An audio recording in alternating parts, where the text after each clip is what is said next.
Strong winds caused sudden thunderstorm over Copiapó, Chile.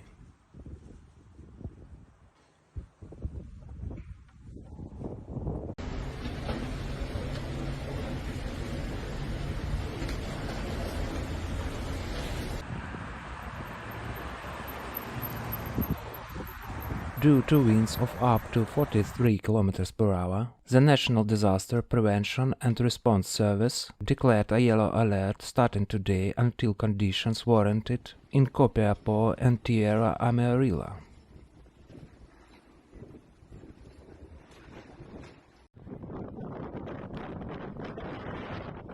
At the time of publication of report, the institution reports and windstorm were reported, causing fallen trees and power outages, in addition to road problems resulting from poor visibility in the different sectors of the aforementioned communes.